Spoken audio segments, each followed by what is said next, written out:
આપનું સ્વાગત છે। કસ્તુરબા ધામ ત્રંબા અને શ્રી વિનય મંદિર બુનિયાદ માધ્યમિક શાળા તેમજ આંગણવાડી તાલુકા શાળાના સંયુક્ત ઉપક્રમે કસ્તુરબા આશ્રમ કેમ્પસમાં શાળા પ્રવેશોત્સવ કાર્યક્રમ યોજાયો।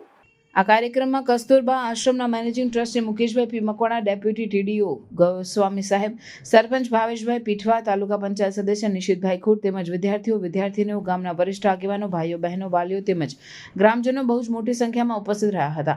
આ કાર્યક્રમ આદરણીય યશસ્વી પ્રધાનમંત્રી નરેન્દ્રભાઈ મોદી સાહેબની પ્રેરણાથી શરૂ થયેલ શાળા પ્રવેશોત્સવમાં માનનીય મુખ્યમંત્રી ભૂપેન્દ્રભાઈ પટેલના નેતૃત્વમાં રાજ્યમાં વધુને વધુ બાળકો શાળામાં પ્રવેશ મેળવીને શિક્ષણ મેળવે અને તે દિશામાં આગળ વધે તેવા સરાહનીય પ્રયાસ છે। તેમજ છેલ્લા બાળકોને દફતર તેમજ પુસ્તકો આપીને સન્માનિત કરવામાં આવ્યા છે।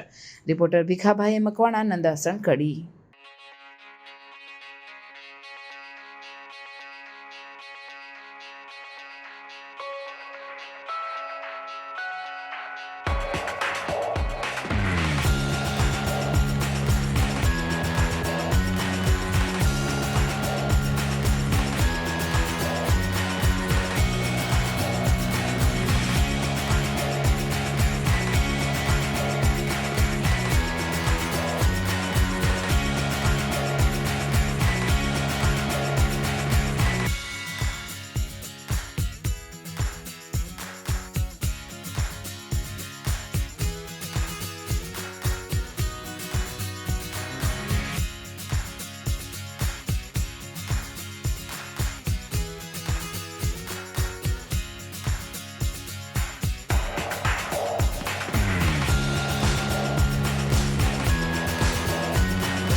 આવા ન્યૂઝ જોવા માટે સાબર આવાઝ યુટ્યુબ ચેનલને સબસ્ક્રાઇબ કરો અને લાઇક કરો, જેથી હવે પછીના દરેક સમાચાર સબસ્ક્રાઇબ કરેલા હશે તેઓને નવા સમાચારની માહિતી મળી જશે।